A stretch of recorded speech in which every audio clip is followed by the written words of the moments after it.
Hi, welcome to my channel. My name is Anne and today I am finally doing the mid-year book freakout tag.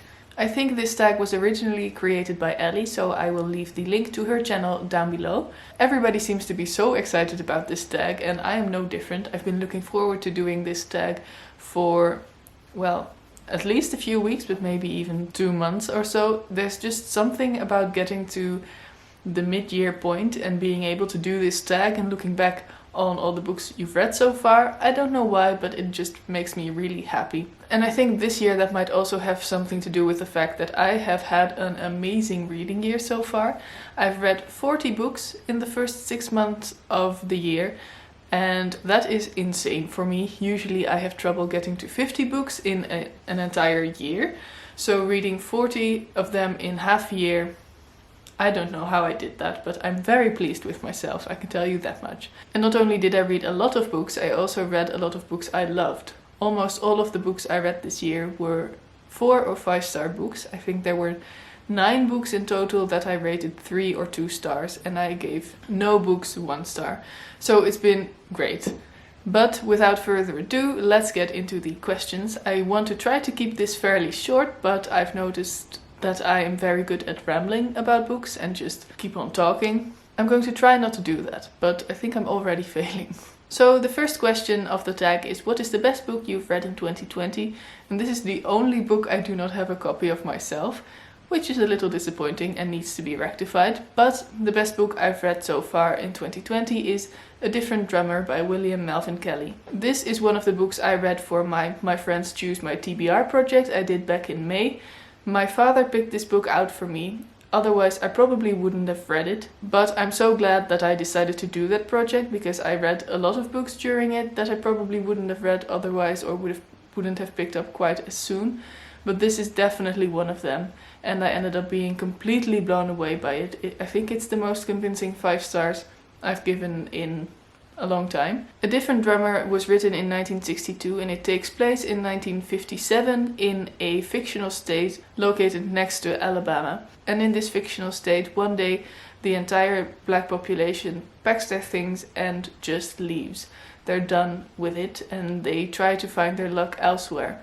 And the novel deals with the remaining white population dealing with this exodus. I do think it's worth mentioning that the author of this book, William Melvin Kelly, was a black man himself. He was very political in his writing, which is probably one of the reasons why nobody wanted to publish him anymore after a while. His work was kind of rediscovered a few years ago and he has been dubbed the lost giant of American literature, and I can totally see that, because this book is absolutely phenomenal. It has this epic feel to it. It takes on almost mythical proportions. Stylistically, it's also absolutely brilliant. So if you're still looking for a good book, just any good book, pick this up, please, because it is so good.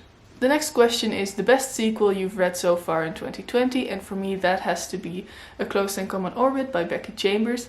This is the second book in the Wayfarers trilogy, the first book of which is The Long Way to a Small Angry Planet. That was actually one of my favorite books I read in 2019, and this is definitely up there as well, although this year has been a year of lots of 5 stars, so we'll see at the end of the year if this makes my list. This trilogy is not so much one linear story as it is 3 different stories that are companion stories to one another, if that makes sense. These books are more companions than sequels actually, but I think it counts. And this one follows Lovelace and Pepper, and Lovelace is an AI. She used to be the artificial intelligence system of a spaceship, but she was illegally transferred into a body, so not a human body, but something that looks very similar to a human body and functions similarly as well. And she goes to live with Pepper, who is a mechanic. Throughout the story you get to know Pepper's backstory. She has quite a heartbreaking backstory, and this book also explores what really is the difference between human awareness and artificial intelligence. Should there really be a difference? It's mostly about Lovelace, this AI, trying to find her place in the world, a world that thinks less of artificial intelligence. She gets more and more frustrated about that. And it's a bit of a slow story, not all that much happens, but that's part of what I loved so much about it. Question number 3 is a new release you haven't read yet but want to, and for that I've chosen Unspeakable, which is a queer gothic anthology edited by Celine Vroon, who is one of our own among the book community. She has started her own publishing company, Nyx Publishing, and this is the first book she has published. Like it says, it is an anthology full of queer stories, and I haven't read this yet. I really want to because it sounds really good, it looks really good. I love the cover of this, and I just want to support Celine. So hopefully I'll get to this soon. Question number 4 is your most anticipated release for the second half of the year. And for that I have 2 options. The first is Loveless by Alice Oseman, which is coming out pretty soon, I think. And this is a YA novel about an asexual, aromantic character. I'm really looking forward to reading that. But I think I'm even more looking forward to V. Schwab's new book, which is The Invisible Life of Addie LaRue, which is about a girl or woman who, in order to live forever, has made the deal that she is forgotten by everyone she meets. I think that's kind of the premise. It sounds really good and I love V. Schwab's writing, so I can't wait to read that. Question number 5 is the biggest disappointment so far, and for that I've chosen Heartburn by Nora Ephron. I was really looking forward to reading this book and I read it during the Magical Readathon in April. It had been on my shelves for quite some time and I love Nora Ephron's films like Julie and Julia and When Harry Met Sally. I think she also did Sleepless in Seattle, those kinds of classics. I really love those, so I figured I'd read her one and only novel. But this was kind of disappointing. It fell completely flat for me. It's about a woman who is 7 months pregnant when she finds out that her husband is cheating on her and has fallen in love with another woman. And that seems like an interesting premise for a story, but like I said, it fell flat for me. It seems like it only scratches the surface and is more about trying to be funny. It's also, this was written in the 80s I think, so there are some outdated jokes in here. It feels kind of racist at times. There were some jokes about lesbians that I didn't really appreciate. So yeah, this was a disappointment. Question number 6 is the biggest surprise of the year so far, and for that I've chosen These Witches Don't Burn by Isabel Sterling. I also read this during the Magical Readathon, and I was excited to read this, but I figured it would just be a fun, quick YA read that would be a bit of a palate cleanser, and it completely drew me in. I was completely invested in the story.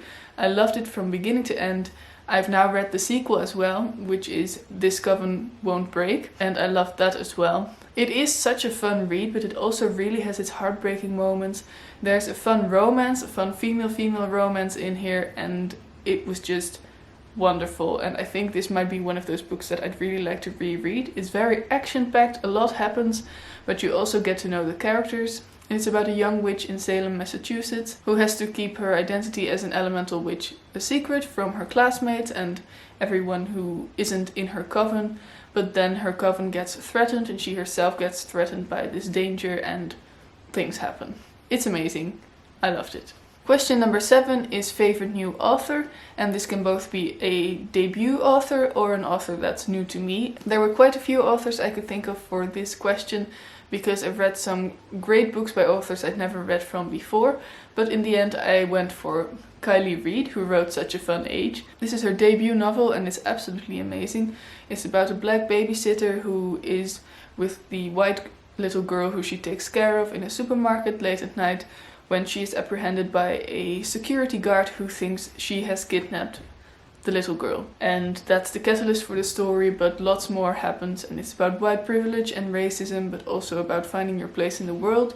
It was really, really good, and I really can't wait to see what else Kylie Reid will write. Question number 8 is newest fictional crush. And I thought about this, but I don't really have fictional crushes anymore. I'm not sure if I ever had fictional crushes, but I haven't had them for a long time, that's for sure, so I have no answer to this question. So let's move on to question number 9, which is newest favorite character. I had to think about this for a little while as well, because for some reason characters don't really stick with me, it's more that books stick with me, but in the end I went for Circe from Circe by Madeline Miller. I read this also during the Magical Readathon, I think. Wow, lots of books from the Magical Readathon on this list. This novel is about Circe, and I really came to love her, flawed as she is. She is such a strong woman and a strong character, and I think Madeline Miller really wrote her very well. It just made me feel empowered and also angry, but in a good way. Question number 10 is a book that made you cry, and for that I've chosen Don't Date Rosa Santos by Nina Moreno. This might seem like a bit of a weird book for a book that made you cry. Books don't really make me cry all that often, although lately they've done so more often. And this is an example. This is a novel about Rosa, who has to deal with a family curse. That is to say, the people in the town she lives in Florida think she is cursed and that every boy that she dates will basically end up dead. But more than about the curse, the book is about family, about her relationship with her mother and her grandmother. And there's something about that, about the idea of family and these women sticking together and working through their problems, that really does it for me. And at some point during this book, I don't really remember what did it, but I got teary-eyed when things happened, probably during a conversation between these characters, and it was just really good. I would really recommend this book if you're looking for a fun YA novel. It's great for summer as well. It has this small town community vibe to it. It's set by the sea. It's really, really good. Question number 11 is a book that made you happy, and for that I've chosen Little Women by Louisa May Alcott. I read this book for the first time this year because of the film coming out. I didn't go in with high expectations, I'll have to be honest. I thought it would be a very sugary, sweet book that I wouldn't really be all that invested in. And it was pretty sweet, I won't deny that. But for some reason these girls just made me love them. I really loved Jo, I really liked the other girls, I loved their mother. Reading this book just made me feel really, really happy.